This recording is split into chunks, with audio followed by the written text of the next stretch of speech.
दीवार के पाद से, अब दीवार का पाद बिंदु ये है, यानी सबसे निचला सिरा इसका ये है, यहां से कितनी दूरी पर 9.6 मीटर दूरी पर, लो इतनी दूरी पर है, ठीक है, स्थित हो तो सीढ़ी की लंबाई ज्ञात की। अब इसकी लंबाई निकालना, ऊंचाई तो नहीं, तो चलिए इस बार हम x मानेंगे, लंबाई में x उचित रहेगा, मानने को तो h भी माना जा सकता है, ऐसी कोई बात नहीं। तो चलिए इसको हमने a b और इसको c मान लिया।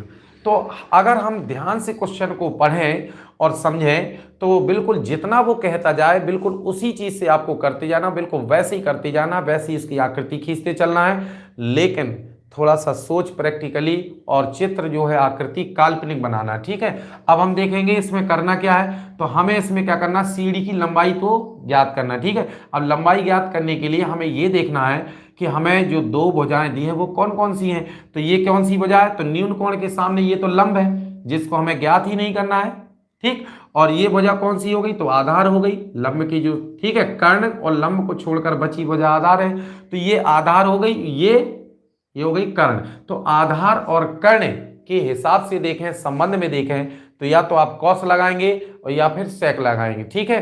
कोई भी लगाते कोई दिक्कत नहीं, सेक लगाओगे तो कर्ण बटे आधार हो जाएगा, कौस लगाएंगे तो आधार बटे कर्ण, बस इतना है। तो उसी हिसाब से वो तो माना जाते हैं। तो मेरे हिसाब से चलें तो मैं पहले बोल चुका हूं कि शुरू के 3 अनुपात भुजाओं से संबंध लगाया करें, लंब कर्ण में साइन लगाएं, कौस और आधार और कर्ण में देखें तो कौस लगाएं, और लंब और आधार में देखें तो टेन लगाएं। तो यहां पर कौन सा लगाएंगे, आधार और कर्ण के संबंध में हम लगाएंगे कौस। तो हमें ज्ञात क्या करना है, तो हमें जो ज्ञात करना है उसको थोड़ा सा हम यहां पर लिखेंगे कि माना सीढ़ी की लंबाई बराबर हो जाएगी x मीटर, कितना हो जाएगा, x मीटर। अब हम लेंगे समकोण त्रिभुज।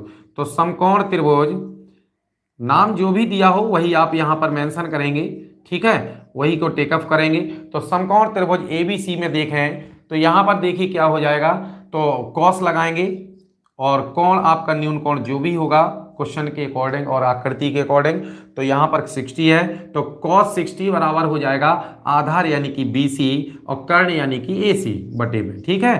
तो cos 60 का मान आप जानते होंगे, cos 60 का मान बच्चों होता है 1/2 और BC का मान यहां पर देखेंगे तो BC का मान है बच्चों 9.6 और AC का मान जो कि हमें ज्ञात करना है सो हमने x मान ही लिया है। अब हम क्रॉस मल्टीप्लाई से देखेंगे और x का मान ज्ञात करेंगे, तो x बराबर हो जाएगा यहां पर 2 गुणे 9.6।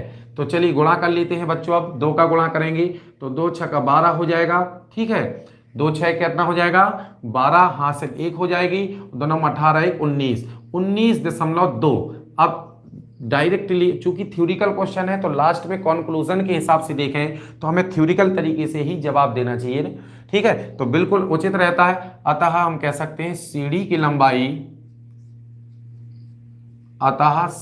लंबाई हो जाएगी बच्चों 19.2 मीटर, ठीक है, ये इसका आंसर हो जाएगा। तो जिन बच्चों को नोट करना है तो कर सकते हैं। चलिए एक बार आंसर को थोड़ा सा मैच करते हैं क्योंकि आंसर देखने की थोड़ा कम आदत है। 19.2 बिल्कुल राइट आंसर हो जाएगा, ठीक है। आंसर को भी मिलाते जाएं क्योंकि थोड़ा थोड़ा सा कॉन्फिडेंस होना भी जरूरी है। तो बच्चों आज की इस क्लास में हमने इसमें क्या देखा है, इसमें हमने भुजाओं और अनुपातों के संबंध को देखा, हमने दृष्टि रेखा को समझा, उन्नयन कोण और अवनमन कोण को समझा जो हमें आवश्यक था, और साथ ही साथ सभी बच्चे भुजाओं का अनुपात का संबंध के साथ साथ त्रिकोणमिति सारणी जरूर तैयार कर लीजिएगा, क्योंकि अगर हमें ये चीजें तैयार नहीं होगी तो हमें यहाँ पर मान रखने में या कैलकुलेशन करने में दिक्कत होगी, आगे या सॉल्व करने में दिक्कत होगी। और दूसरी बात जो हमने तरीके इसमें समझाए हैं, कॉन्सेप्ट समझाया है कि इनको किस प्रकार से हमें विचार करना चाहिए, रीड करके उसको समझना चाहिए, तो इन चीज़ों को हमें बार बार रीड करना होगा, प्रैक्टिस करनी होगी, और प्रत्येक दिन सभी बच्चे जुड़े भी रहें, शुरू से अंत तक बने रहा करें, और प्रत्येक दिन की वीडियो का हम प्रयास करेंगे और सभी बच्चे लाइव क्लास में जुड़े रहेंगे। तो बच्चों वीडियो कैसा लगा, अगर वीडियो अच्छा लगा हो तो वीडियो को लाइक करें, ज़्यादा से ज़्यादा अपने दोस्तों में शेयर करें, और चैनल जिन बच्चों ने सब्सक्राइब नहीं किया तो हम फिर कहेंगे चैनल को प्लीज़ सब्सक्राइब जरूर करें। इसी के साथ सभी बच्चों को गुड नाइट, और नेक्स्ट वीडियो में हम इससे आगे बढ़ेंगे कल।